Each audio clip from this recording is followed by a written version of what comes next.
말씀의 제목은 상처받은 심령입니다. Wounded Heart, The Wounded Heart라고 하는 상처받은 마음에 대한 그런 주제로 오늘 같이 말씀을 나누기를 원하는데요. 저희가 계속해서 큐티하고 있는 본문은 잠언 말씀이죠. 잠언에 계속돼서 반복되는 주제가 몇 가지가 있어요. 지난 토요일, 어제 거 같은 경우에는 뭐 얘기가 많이 나와 있냐면 술에 대한 이야기가 아주 길게 나와 있었습니다. 그래서 술을 마실 때에 사람이 어떻게 실수할 수 있는지 이런 것들에 대한 이야기가 잠언에 참 많이 나와 있어요.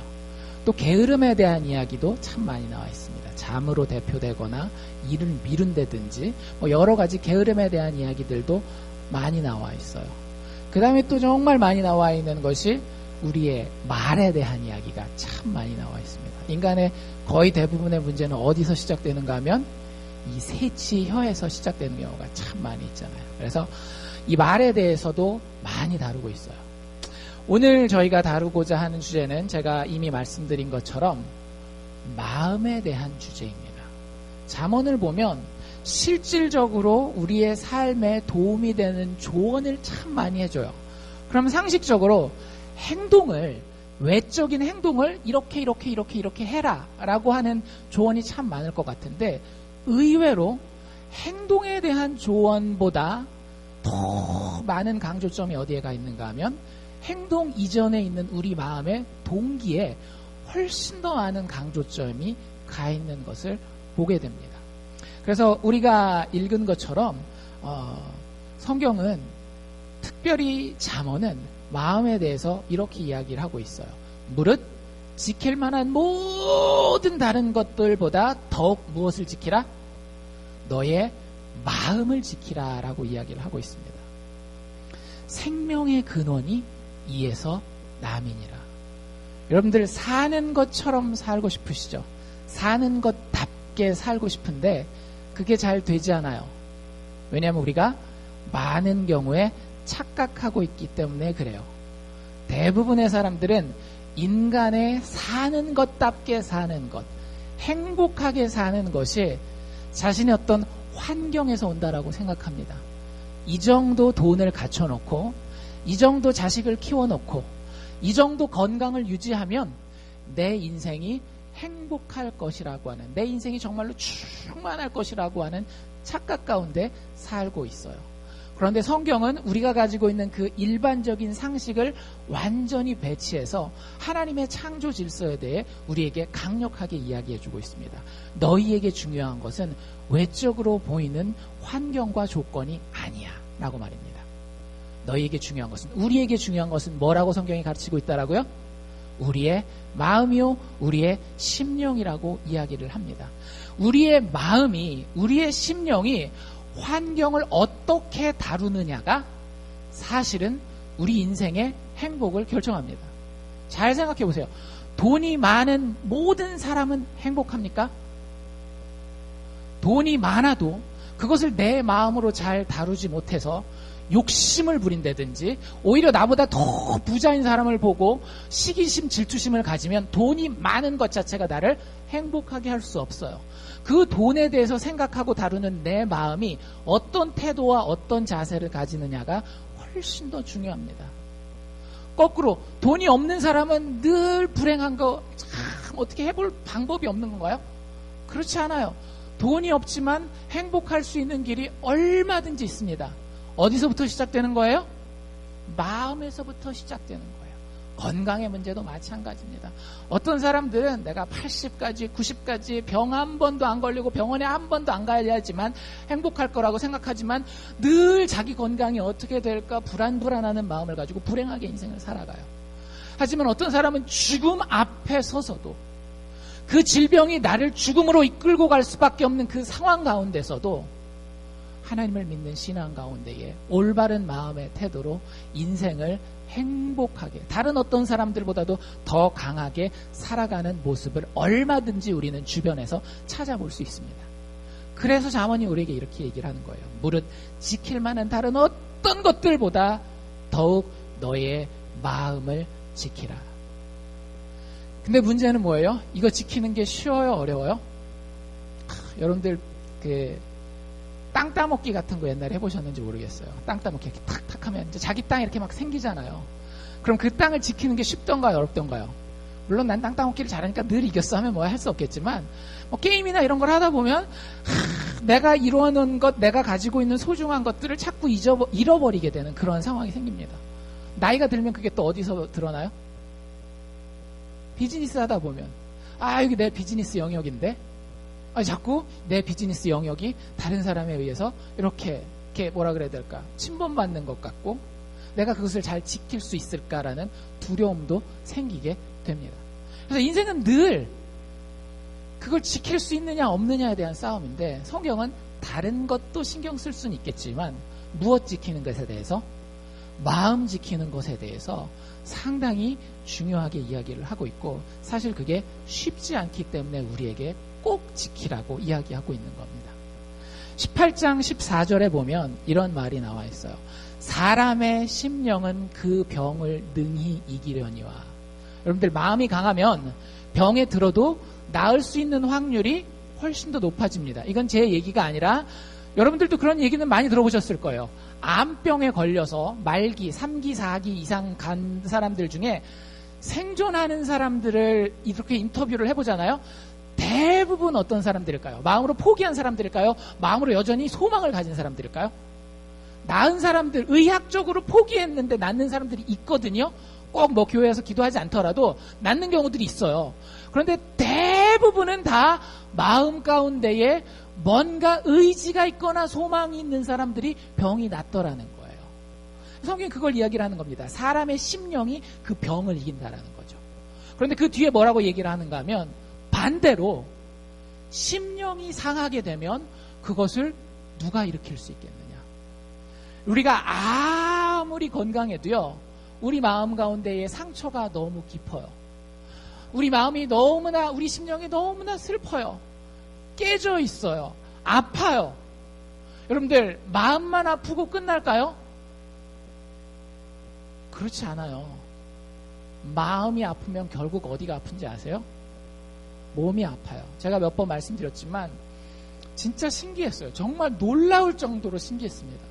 제가 가르치는 아이 중에 고3 여자아이가 있었는데 그 아이가 뭐 쉽게 얘기하자면 조기 유학을 갔어요. 뭐 이제 집이 부유하진 않기 때문에 영어권으로 간다라고 골라서 갔는데 인도로 갔습니다. 인도에서도 영어를 쓰니까 인도에서 조기 유학을 하고 돌아왔어요. 한 1, 2년 정도. 그러면 최소한 어떤 과목만은 영어 과목만은 1등급 이게 당연히 기대되는 거잖아요. 그래서 평상시에 제가 공부를 시키고 모의고사 시험을 딱 보면 성적이 잘 나와요. 그런데 시험 때가 딱 되잖아요. 그러면 애가 아프기 시작해요. 진짜로 아프기 시작해요. 두통, 복통. 그래가지고 시험을 한 번을 제대로 컨디션 가진 상태에서 본 적이 없어요. 제가 같이 공부하는 동안. 왜 그랬을까요? 마음 가운데에 부담감이 계속 있는 거예요. 여러분들 마음의 상처 너무 쉽게 생각하지 마십시오. 마음의 상처는 실질적으로 우리의 삶에 우리 눈에 보이는 물질 세계에까지 영향을 미칩니다. 여러분들 이 물질 세계를 만드신 분이 누구예요? 하나님이시잖아요. 그런데 하나님은 영이시라 그랬어요. 우리에게도 심령이 있다라고요. 영이신 하나님이 물질 세계를 창조할 수 있는 것처럼 우리의 심령이 우리 육체 가운데의 현상을 얼마든지 만들어낼 수 있는 거예요.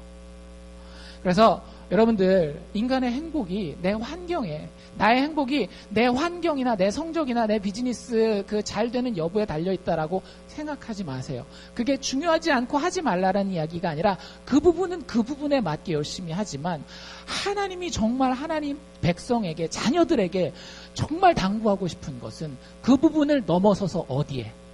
너 스스로의 심령과 마음에 관심을 가지라는 거예요.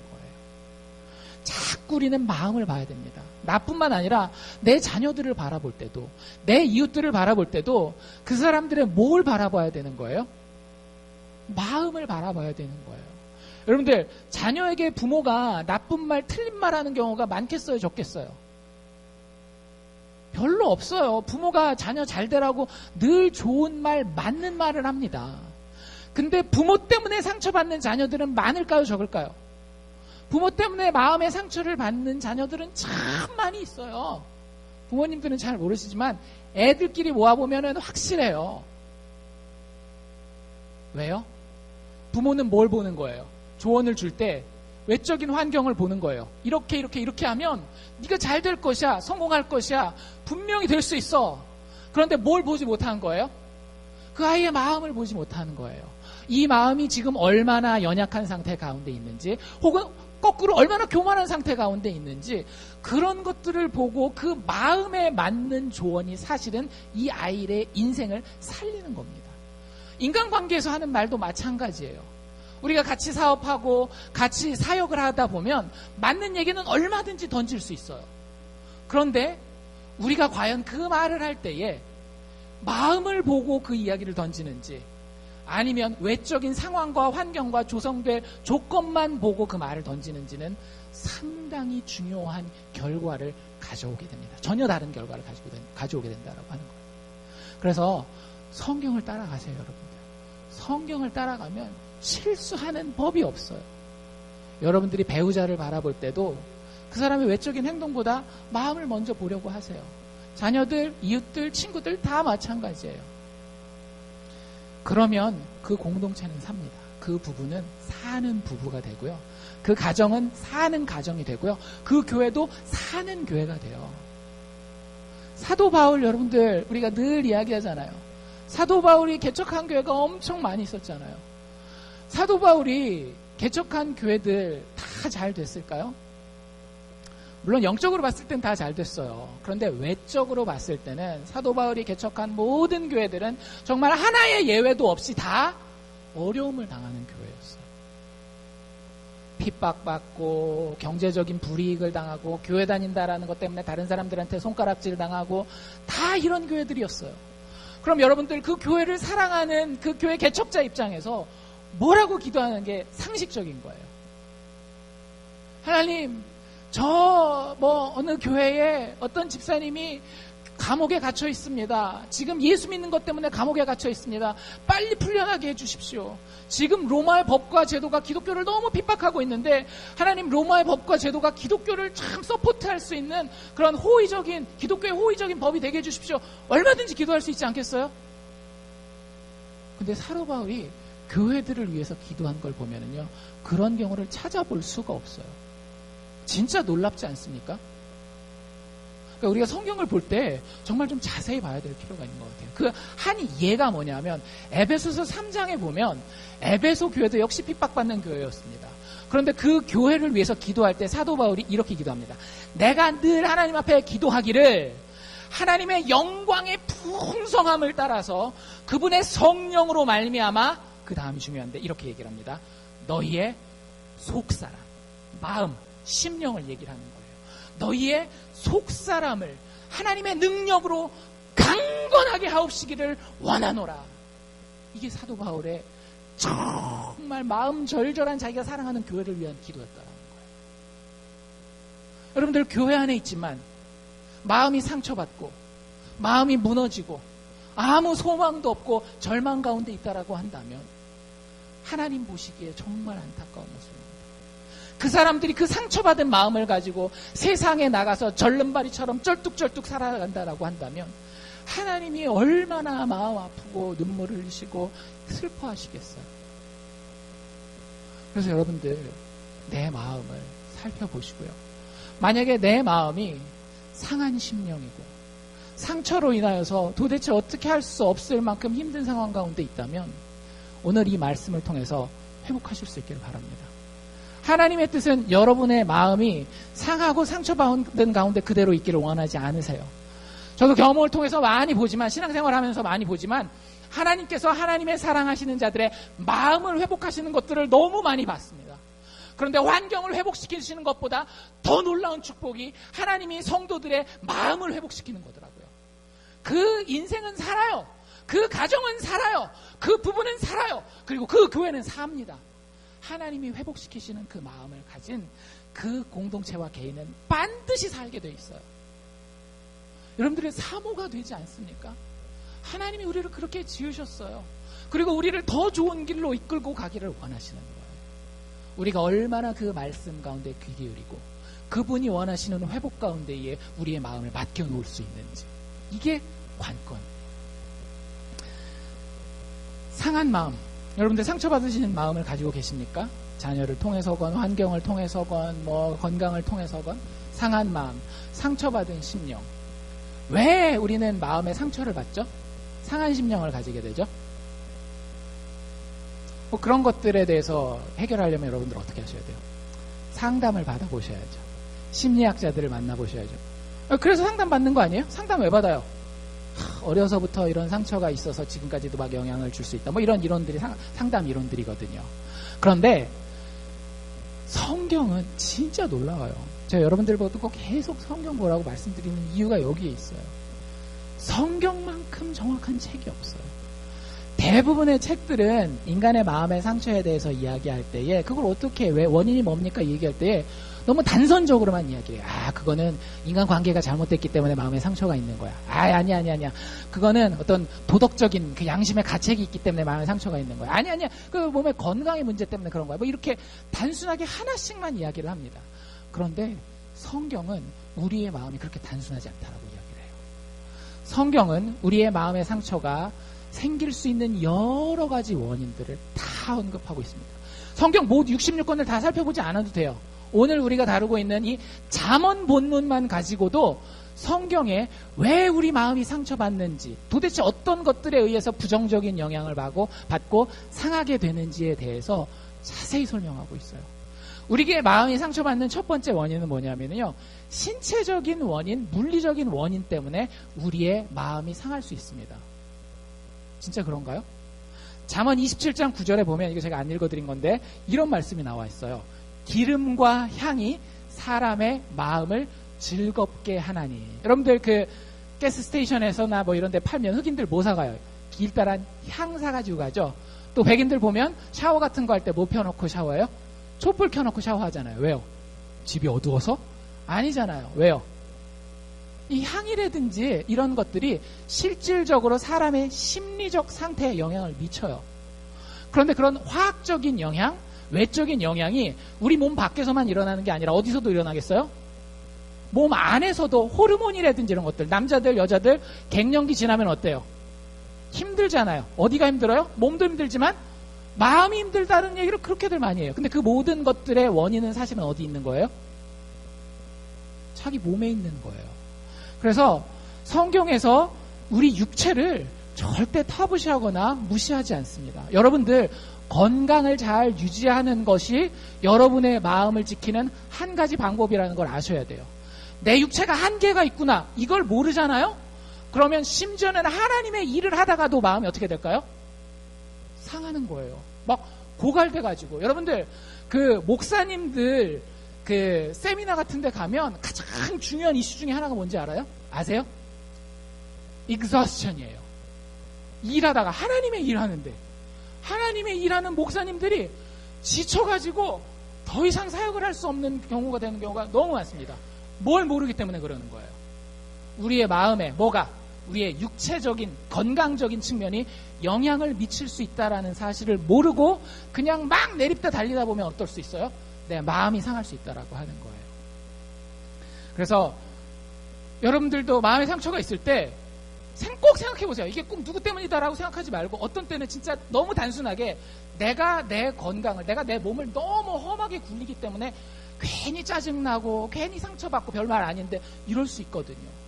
그래서 여러분들의 몸을 잘 관리하는 것은 하나님이 우리에게 주신 명령 중에 하나라고 생각하시면 돼요. 근데 이게 다는 아니겠죠. 우리가 마음의 상처를 받는 두 번째 원인은 감정적, 관계적 원인이 있습니다. 무슨 얘기냐면 잠언 12장 25절에 이런 말이 나와 있는데요. 근심이 사람의 마음에 있으면 그것으로 번뇌케 하나. 근심이 있으면 사람의 마음이 상처받는다라는 거예요. 그런데 그 상처를 치유하는 방법에 대해서 그 밑에 줄에 이렇게 얘기를 합니다. 선한 말은 그것을, 우리의 심령, 마음을 얘기를 하는 거예요. 선한 말이 우리의 마음을 즐겁게 하느니라 라는 말이 있어요. 여러분들의 마음에 상처가 있을 때 때로 우리에게 필요한 건 정신과 치료에서 주는 약이나 잠이나 이런 게 아닐 때도 있어요. 몸은 너무 피곤한데 정말로 나의 마음을 안아주는 사람이 내 옆에 와서 어깨를 한번 툭툭툭툭 쳐주는 거, 허그해주는 거, 내가 기댈 수 있는 어깨가 있다라고 하는 것이 내 마음의 상처를 정말로 눈 녹듯이 살 시켜주는 경우가 있습니다. 그러니까 이런 위로와 격려가 너무 없으면 사람의 마음에 뭐가 생기는 거예요? 상처가 생기는 거예요. 여러분들 애들 잘 보십시오. 못한다 하잖아요. 물론 못하는 경우에 못한다라고 얘기하는 경우도 있어야 됩니다. 근데 너무 지나치게 아이들을 막 몰아붙이고 격려와 칭찬 없이 막 칼같이 판단하는 말만 하잖아요. 애가 커서 자신감이 하나도 없어져요.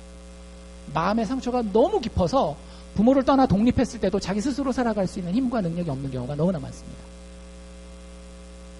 그 아이가 가장 힘든 그 순간에 부모가 그 아이의 가장 따뜻한 손이 되어주고, 그 아이가 어디 가서 기대고 엎드릴 때 없을 때에 그 아이의 기댈 어깨가 되어주는 것,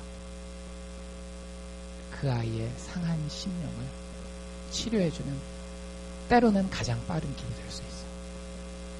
한번 생각해 보십시오. 내가 지금 가지고 있는 혹시 마음의 상처가 있다라고 한다면, 내가 받은 이 상처가 혹시 남편의 격려의 한마디에 의해서, 아내의 격려 한마디에 의해서, 내 친구의 격려 한마디에 있어서 살을 녹을 수 있는 것이 아닐까. 아니면 내 옆에 내 친구들이, 내 자녀들이 마음의 상처를 가지고 너무 힘들어하고 있는데 내가 가서 한번 안아주는 그것이 그 사람의 마음의 상처를 사라지게 해줄 수 있지는 않을까. 세 번째, 우리가 마음이 상하게 되는 세 번째 이유는 뭐냐면 도덕적, 윤리적 원인이 우리의 마음을 아주 상하게 할 수가 있습니다. 예를 들면 잠언 28장 1절, 아까 우리가 읽은 건데요. 이런 이야기가 나와 있어요. 악인은 쫓아오는 자가 없어도 도망간대요. 경찰이 지금 쫓아와요? 안 쫓아와요? 안 쫓아와요. IRS에서 나왔어요? 안 나왔어요?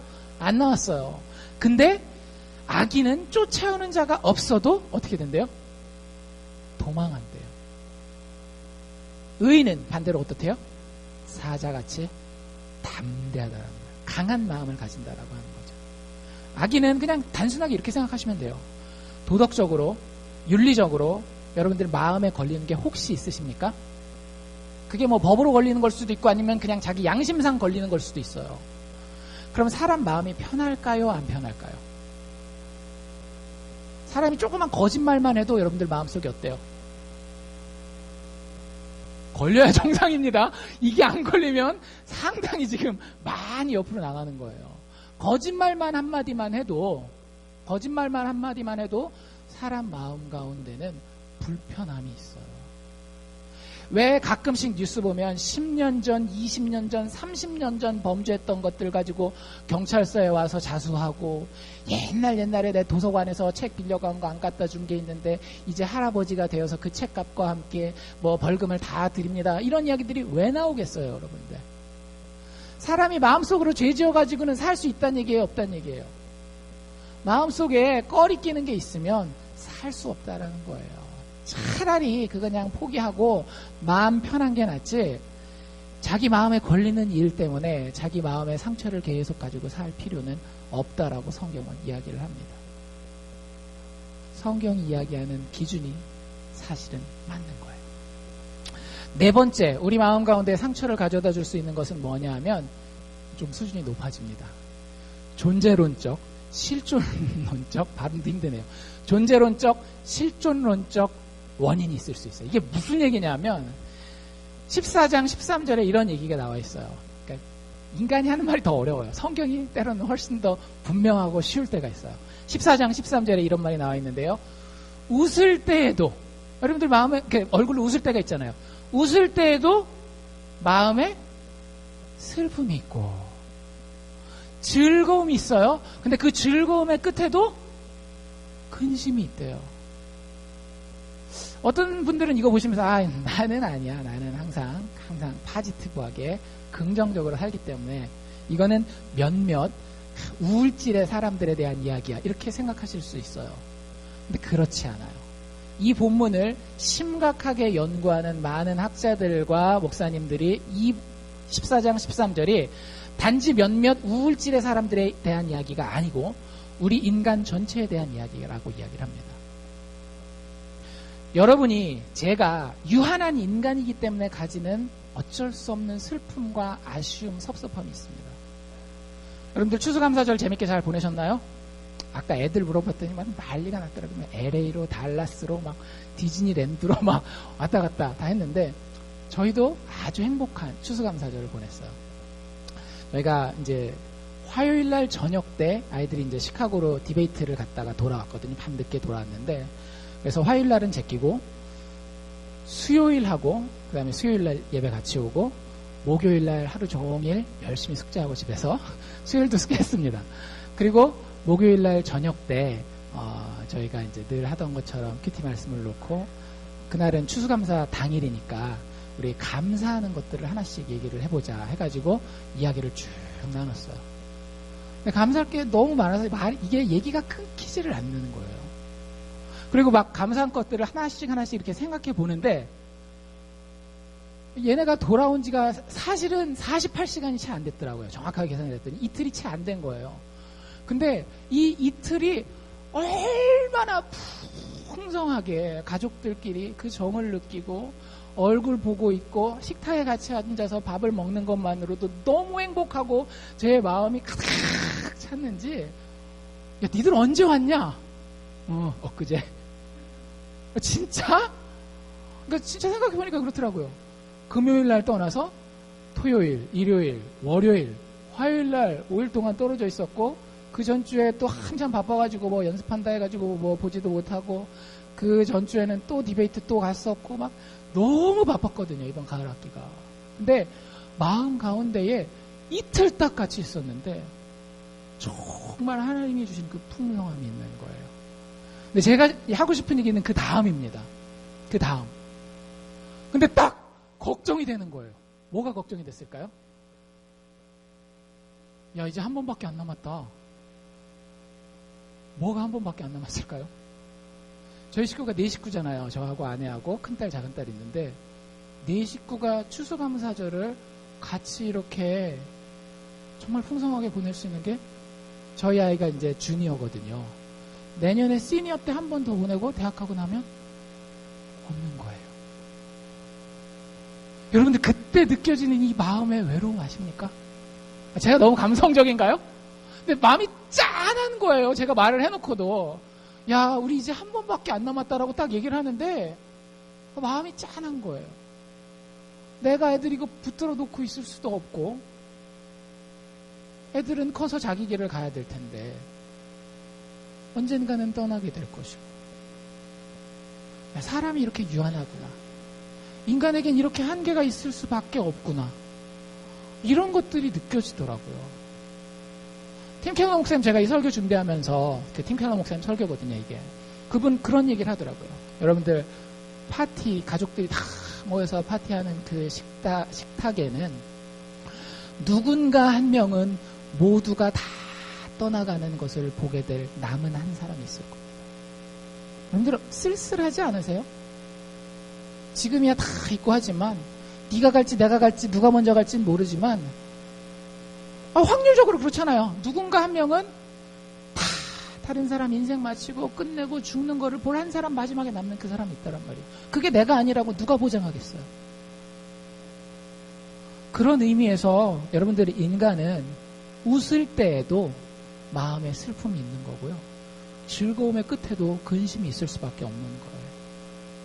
사람의 기질에 따라 어떤 사람은 이걸 아주 민감하게 인식하는 사람이 있고 좀 덜 민감하게 인식하는 사람이 있을 뿐이지 여러분들 우리가 가진 마음의 상처가 단지 나의 순간적인 아주 직접적인 어떤 그 관계와 환경에서만 오는 게 아니라 내 존재론적 문제에서 내 마음의 상처가 오는 경우들이 의외로 상당히 많이 있습니다.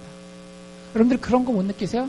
갑자기 가을이 되니까 가을 타고 내가 왜 이 고생하고 미국에 있어야 되나 이런 마음, 그런 마음들이 사실은 인간의 한계 때문에 오게 되는 존재론적, 실존적 마음의 상처입니다. 극복이 되어야 하는 문제예요, 사실은. 하나만 더 얘기를 하면 우리가 마음의 상처를 받는 또 다른 원인 중에 하나는 뭐냐면 내적, 영적인 원인 때문에 우리가 마음의 상처를 받게 돼요. 무슨 얘기냐면 15장 13절에 이런 말씀이 나와 있는데요. 마음의 즐거움은 얼굴을 빛나게 하여도, 당연하겠죠. 마음의 즐거움이 있으면 얼굴이 반짝반짝 빛날 거 아니에요. 그런데 마음의 근심은 심령을 상하게 하느니라. 마음하고 심령이 두 번 복잡하게 나오는 것 같은데 간단하게 설명하면 이래요. 여기서 마음의 근심이라고 하는 건 내 마음 가운데에 가장 원하는, 가장 소중하게 생각하는 한 가지를 얘기를 하는 거예요. 근데 그 부분에 있어서 근심거리가 생기잖아요. 그 부분에 있어서 근심거리가 생기면 뭐가?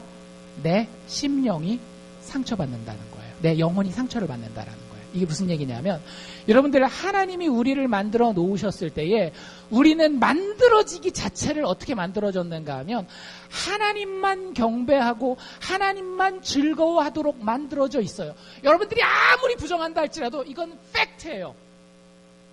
내가 보니까 지구가 평평하다. 그래서 지구가 평평한가요? 아니잖아요.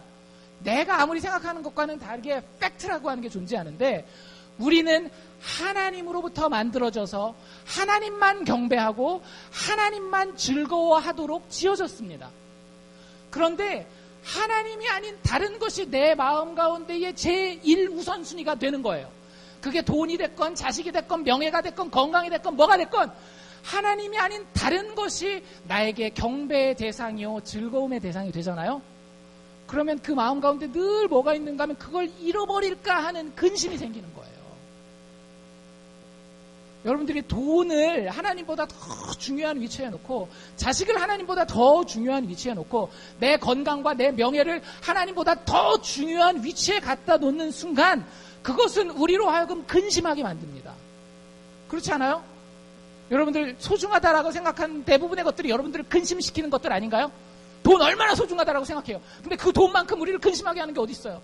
자식 얼마나 소중히 생각해요. 그런데 그 자식이 커가면 커갈수록 근심의 크기는 더 커집니다. 건강도 마찬가지고요. 다른 모든 우리가 소중하게 생각하는 것들이 그것이 하나님이 아닌 이상은 우리로 하여금 근심하게 만들고 그 영적 근심은 우리의 심령으로 하여금 상처받게 만듭니다. 우리가 이런 것들에 대해서 인식하고 있어야 우리의 마음의 상처에 대해 대처할 수가 있는 거예요. 단순하지 않아요. 정말 단순하지 않아요. 인간의 마음을 누가 알겠어요? 여러분의 마음이라고 여러분들이 아시겠어요? 사실 내 마음도 내가 모를 때가 너무 많잖아요. 그런데 성경은 정확해요. 성경은 정확해요.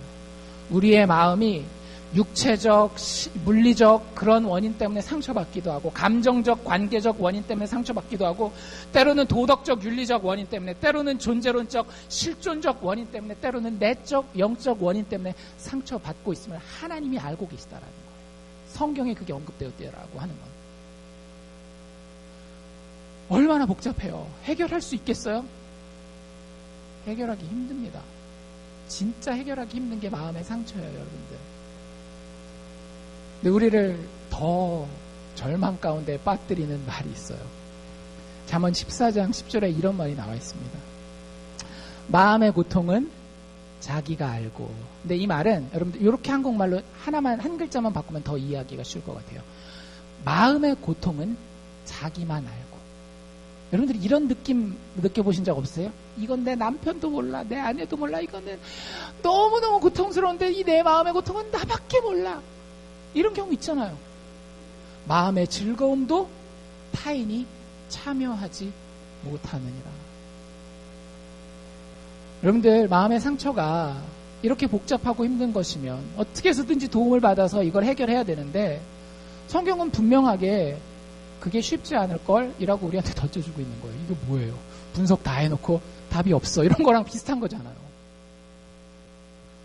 여러분들 나 스스로는, 인간 스스로는 다른 사람이 마음의 문제, 심령에 대해서 도와줄 수 없는 존재라는 게 성경의 정의입니다.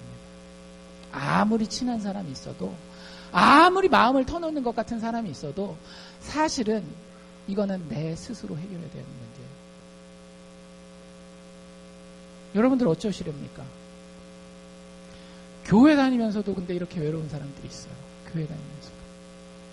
사실 이 말씀은요, 하나님이 없이 하나님 멀리 있는 교회 밖의 사람들에 대한 이야기여야 맞아요. 왜냐하면 하나님을 믿는 것은 모든 것을 바꾸거든요. 근데 교회 안에도 이런 케이스들이 많이 있어요. 교회 안에서도 마음의 고통은 자기만 알고 마음의 즐거움도 다른 사람들이 참여하지 못하는 그런 마음의 상처를 나만 어떻게 이거 해결해야 되나 이런 사람들이 있단 말이에요. 하나님 그걸 원치 않으세요. 여러분들 하나님을 믿는다라고는 하지만 우리에게 하나님과의 정말 깊고 친밀한 친구로서의 관계가 없다라고 한다면 우리는 이 상황에서 벗어날 수 있는 소망이 없는 거예요.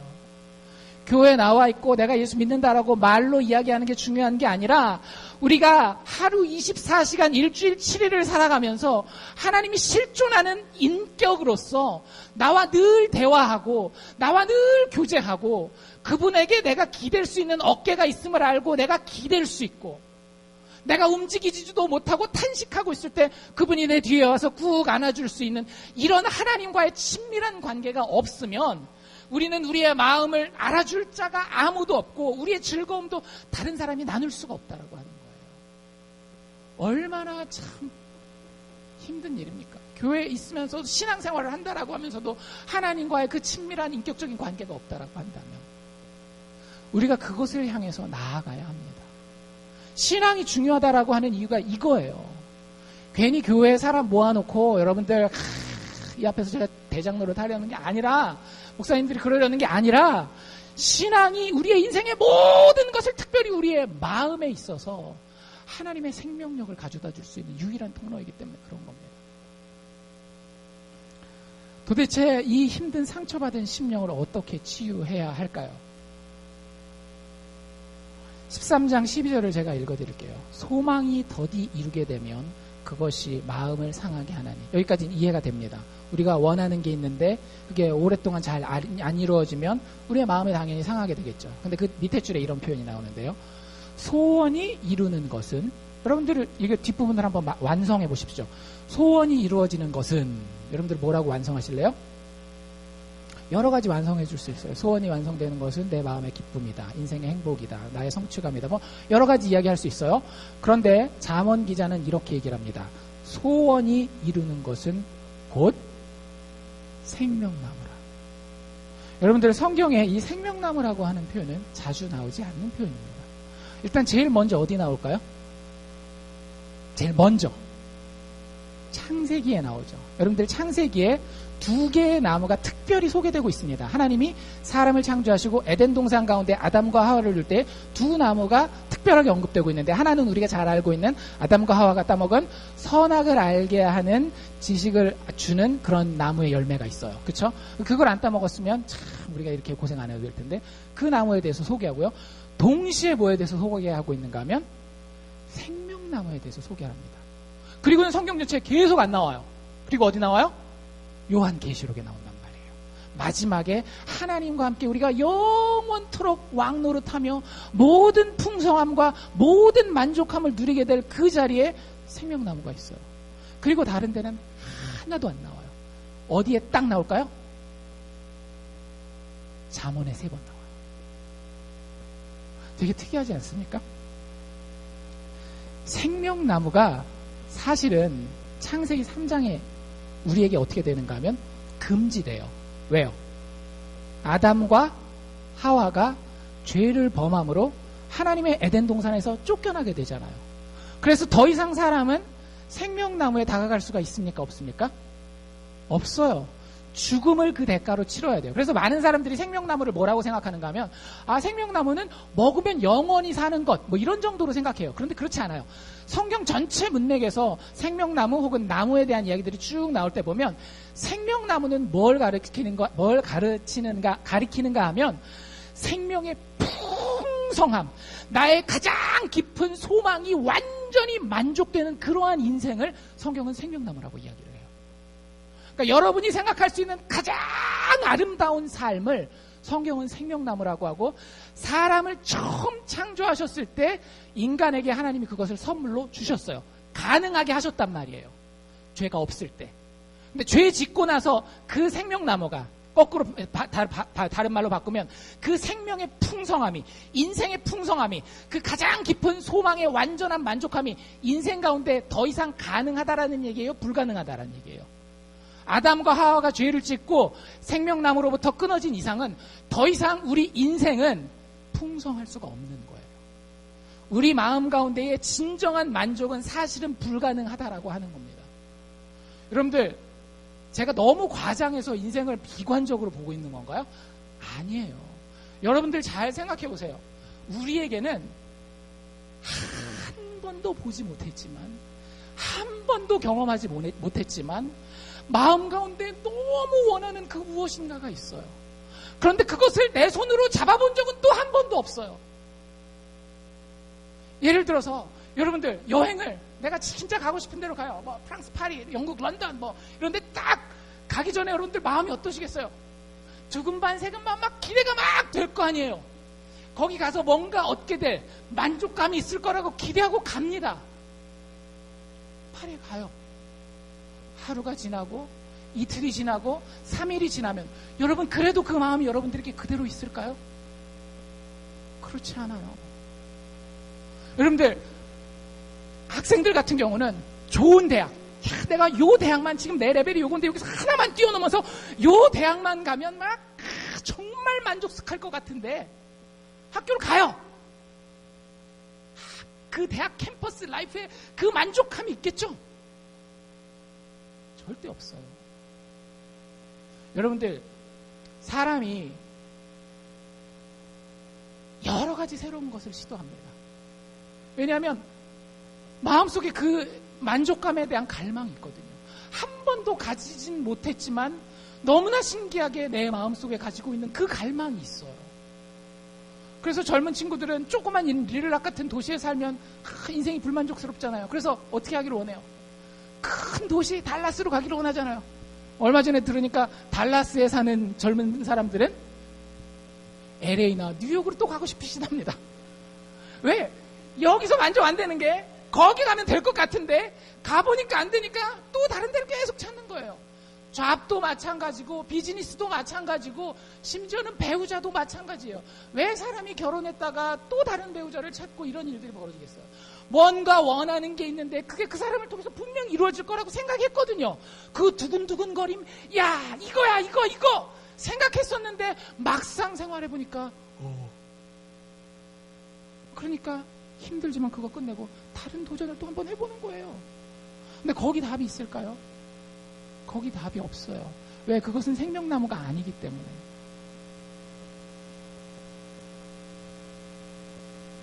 신약 성경에 넘어오면 예수님의 죽음에 대해서 이렇게 표현하는 구절들이 있습니다.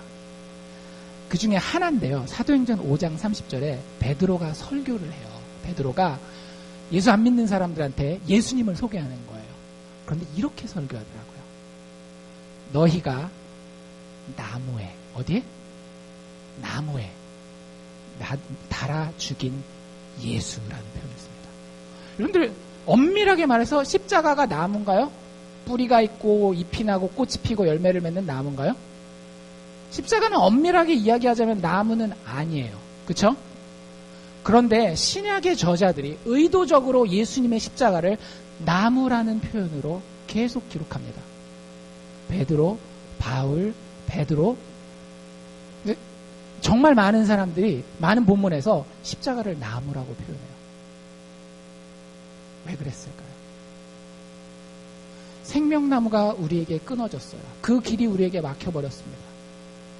그것이 지나고 수많은 세월이 지나고 난 이후에 언덕 위에 또 다른 나무가 하나 세워졌어요. 동산 위에 또 다른 나무가 하나 세워졌습니다. 첫 번째 나무에 대해서는 예수님이 이렇게 얘기를 해요. 하나님이 이렇게 얘기하세요. 에덴 동산에서 나무에 대해서 나에게 복종하여라. 그리하면 내가 살리라. 인간들이 복종했습니까? 인간들이 복종하지 않았어요. 그래서 그 생명력이 그 인생 가운데 떠나게 됩니다. 그런데 그 이후로 시간이 지나서 예수님이 다시 이 땅에 오셨을 때에 이번엔 에덴 동산이 아닌 겟세마네 동산에서 하나님이 예수님께 이렇게 명령하세요. 나무에 대하여 나에게 복종하라. 똑같은 명령이죠. 그렇죠? 나무에 대하여 나에게 복종하라. 그리하면 내가 상하리라. 그리고 예수님은 복종하셨어요. 여러분들, 이게 대속입니다. 우리 마음 가운데에 붙잡고 싶어하는 그 환상, 그 환상의 실체는 여러분 사실은 사랑이에요. 나를 위해서 죽어줄 수 있는, 나의 모든 연약함과 나의 모든 수치스러움을 대신해서 당하고 죽기까지 해줄 수 있는 그 사랑, 그 사랑을 우리 모두가 원하고 있는 겁니다. 내가 어디 가서 나의 가장 깊은 속 얘기, 가장 더러운 얘기를 해도 그거에 대한 대가를, 책임을 대신 져주고 여전히 나를 사랑해 줄 수 있는 그 사랑을 기다리는 거예요.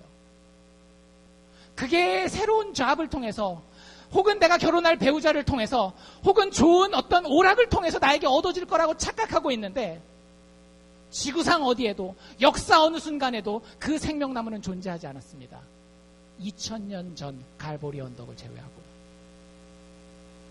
십자가의 생명의 나무가 갈보리 언덕 위에 세워지셨을 때에 우리의 죽음을 대신해서 예수 그리스도께서 대신 죽어주셨어요. 우리가 상처받은 이 심령, 상한 마음을 가지고 아파하고 인생 가운데 어떻게 해야 될지 모르는 그 상황을 위해서 예수님의 영혼이 십자가에서 깨어지고 짓이겨지고 상해주시고 상처받으셨습니다. 예수님이 십자가에서 하나님 아버지를 향해 뭐라고 얘기를 하세요?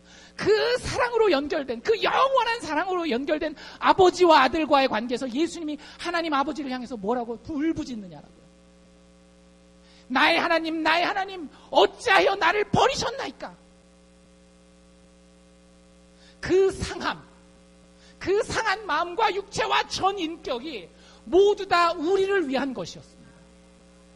여러분들에게 상한 마음이 있습니까? 그 십자가를 쳐다보십시오.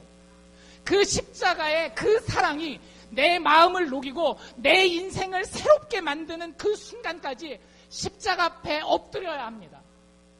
그것을 바라보지 않으면 우리의 마음의 상처는 다람쥐 쳇바퀴 돌듯이 반복될 수밖에 없어요. 우리는 그것을 육체의 문제라고 이야기하기도 하고, 인간관계의 문제라고 이야기하기도 하고, 도덕적인 문제라고 이야기할 수 있겠지만, 그 모든 것의 가장 근원은 우리가 십자가의 은혜를 바라볼 수 있는지 없는지에 달려있는 겁니다. 아무리 내가 슬픔 가운데 비통하더라도 세상을 넘어설 수 있는 기쁨을 경험하고 있는지, 그 십자가의 소망 하나 때문에. 여러분들, 그것이 없으면 그리스도인의 능력을 가지지 못한 겁니다. 내가 아무리 믿음을 고백한다 할지라도. 여기 있는 모든 성도분들이 그 신앙을 경험할 수 있기를 원합니다. 하웰 해리스라고 하는 목사님이 자기의 간증에 이런 이야기를 썼더라고요. 그 목사님의 나이 많은 이모가 병들어서 돌아가시게 됐습니다. 그래서 이제 죽는 순간이 되니까 유족들이 다 모여가지고 그 앞에 서 있잖아요. 근데 드디어 이분이 눈을 감으시고 움직이지를 않는 거예요. 서 있던 사람들이 뭐라 그랬을까요? 아이고, 우리 불쌍한 이모 이제 가시는구나, 이제 가시는구나. 갑자기 이분이 눈을 벌떡 뜨는 거예요. 뭐라고 얘기했을까요? 여러분들, 육체의 건강은 마음을 상하게 해요. 그쵸? 육체의 건강으로 마음이 아마 상할 대로 상한 사람이었을런지도 몰라요. 오랫동안 병투병하다 그렇게 가면. 근데 눈을 번쩍 뜨고 한 얘기가 이거예요. 누가 나를 지금 불쌍하다 그랬어요? 나는 하나님 앞에서 가장 복받은 자입니다. 나는 사자처럼 담대하게 그분 앞에 서게 될 것입니다. 그리고 자신의 인생을 마칩니다. 여러분들에게 그 마음이 있으신지 묻고 싶습니다. 악인은 쫓아오는 자가 없어도 도망하나 의인은 사자같이 담대하리라.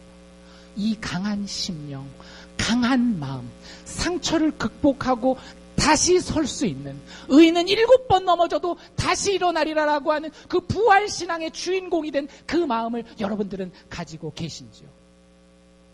마지막으로 여러분들에게 이렇게 물어보고 말씀을 마치기를 원합니다.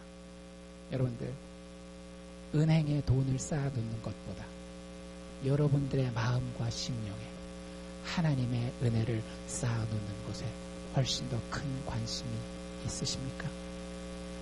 기도합시다.